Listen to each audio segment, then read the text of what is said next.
Baik, Assalamualaikum warahmatullahi wabarakatuh. Selamat pagi Bapak, selamat siang, selamat malam. Sebelumnya terima kasih banyak sudah menyempatkan waktunya untuk melihat video ini. Perkenalkan, nama saya Afriel Satriani dengan NPM 2506657900.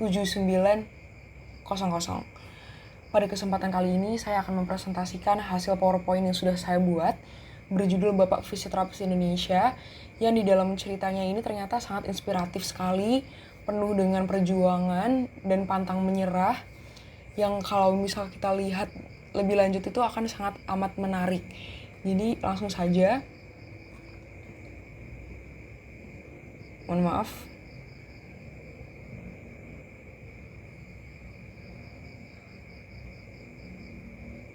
Baik, di latar belakang, Bapak Fisioterapis Indonesia atau yang lebih dikenal dengan Profesor Dr. Suharso. Beliau lahir 13 Mei 1912, tepatnya di Desa Kembang, Kecamatan Ampela, Kabupaten Boyolali, Jawa Tengah.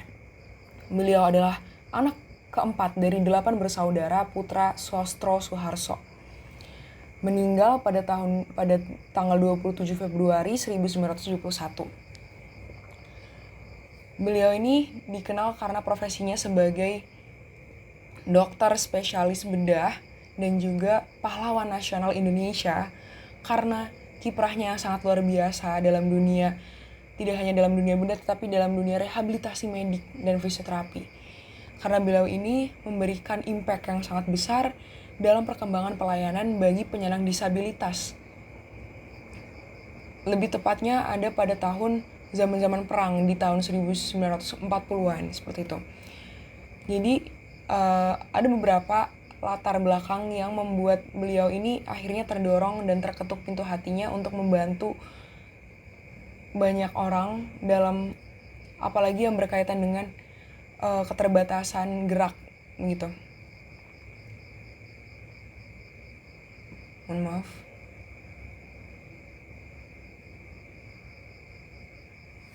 Baik.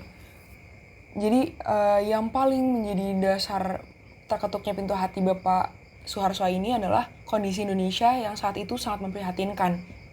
Banyak sekali tentara-tentara yang akhirnya berakhir dengan cacat jasmani, disabilitas, karena adanya perang fisik dan juga penggunaan senjata yang sangat liar saat itu. Lalu persepsi masyarakat terhadap penyandang cacat yang dianggap tidak akan berguna lagi karena kondisi tubuhnya sudah tidak prima lagi, tidak normal lagi, begitu.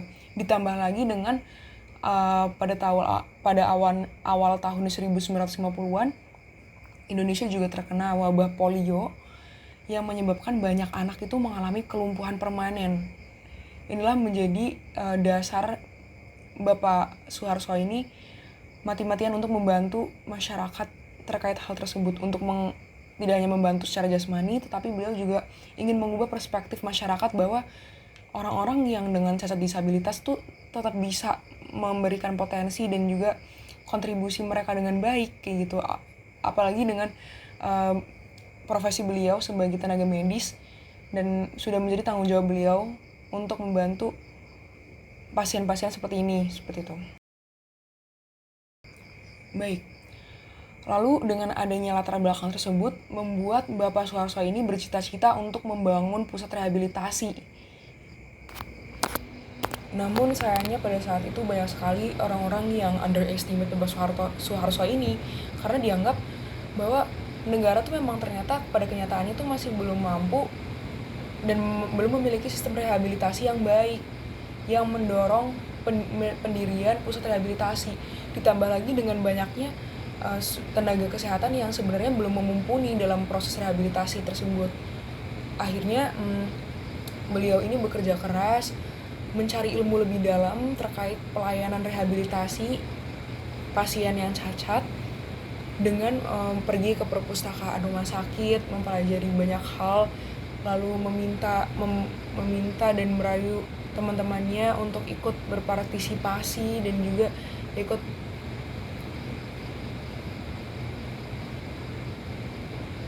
melakukan istilahnya sponsorship gitu untuk membuat pusat rehabilitasi. seperti itu. Nah, karena usahanya yang pantang menyerah, akhirnya perintisan dimulai dengan sederhana di Rumah Sakit Jayabras Surakarta dengan memanfaatkan ruang kecil bekas bengkel mobil sebagai tempat kerja. Lalu selisih 1 tahun kemudian, Bapak Suharso ini menjadi pendiri dan juga supervisor rehabilitasi cantrum penderita cacat tubuh di Surakarta. Lalu perjuangannya tidak berhenti sampai situ saja, makin berkembang lagi setiap tahunnya, yaitu tepatnya di tahun 1953 ia mendirikan Rumah Sakit Ortopedik di Surakarta dengan Yayasan Pemeliharaan Anak-anak Cacat. Tidak hanya perkembangan dalam bidang pusat rehabilitasi, tetapi bagaimana beliau memanfaatkan alat-alat juga ikut berkembang. Jadi pada awalnya juga beliau ini menggunakan kayu jati untuk membantu masyarakat ini beradaptasi dengan kondisi mereka yang baru, beradaptasi dengan kesakitannya, begitu menggunakan kayu jati, dan semakin tahun juga akan semakin berkembang dalam prosesnya. Lalu tidak berhenti sampai situ, Bapak Suharso juga merasa bahwa kemampuan tenaga medis masih belum mumpuni. Akhirnya dibentuklah pendidikan dan dengan mendirikan sekolah dan training college untuk tenaga khusus termasuk perawat dan terapis rehabilitasi guna menjamin keberlanjutan pelayanan dan juga ilmu yang lebih up to date begitu. Lalu visi dan pandangan beliau terkait dengan masalah tersebut juga membentuk keyakinan beliau untuk membuat pusat rehabilitasi. Yang pertama, beliau itu yakin sekali bahwa cacat jasmani itu bukan akhir dari kehidupan seseorang, melainkan adalah kondisi yang harus dilatih dan juga dioptimalkan gitu. Lalu yang kedua, setiap penderita cacat memiliki potensi dan kemampuan yang dapat dikembangkan. Yang ketiga, negara dan tenaga kesehatan memiliki tanggung jawab moral untuk membantu penyandang disabilitas. Ini dimaksudkan dengan tadi yang sudah disebutkan juga, bahwa beliau ini mendukung sekali dengan pembentukan pusat pendidikan, tidak hanya pusat rehabilitasi. Karena beliau menganggap bahwa tenaga kesehatan ini memiliki tanggung jawab untuk selalu mengupdate knowledge mereka tentang pasien-pasiennya dengan kondisi-kondisi yang pastinya akan berkembang setiap tahunnya begitu. Lalu yang keempat, kesehatan tidak hanya berarti bebas dari penyakit, tetapi juga mampu secara fungsi optimal dalam kehidupan sehari-hari begitu. Peran fisioterapi dalam proses rehabilitasi menjadi sangat penting karena fisioterapi menjadi salah satu tenaga medis yang amat sangat penting dalam membantu pasien dengan kondisi tersebut, seperti itu. Fisioterapis memiliki tanggung jawab untuk melatih kembali fungsi gerak dasar seperti duduk, berjalan, dengan sisa tubuh yang ada begitu. Lalu yang kedua, mengurangi nyeri serta mempercepat pemulihan pasca operasi dan juga amputasi. Jadi selain membantu pasien dalam menghadapi nyeri, fisioterapi juga bertanggung jawab untuk membantu pasien dalam beradaptasi dengan alat bantu dan anggota tubuh tiruan.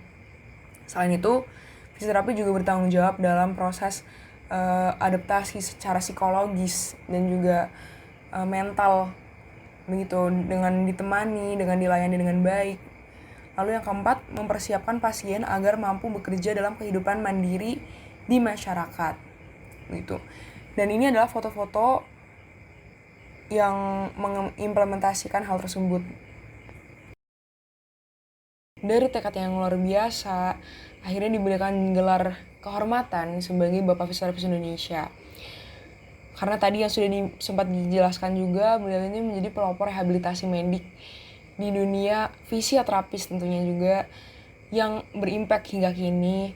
Lalu dia juga memperkenalkan latihan pemulihan fungsi tidak hanya kepada pasien-pasiennya, tetapi juga kepada tenaga medis dengan dibentuknya sekolah-sekolah agar tenaga medis dapat mengupdate knowledge-nya. Lalu juga yang ketiga, berjasa besar dalam perkembangan fisioterapi seperti itu. Terima kasih.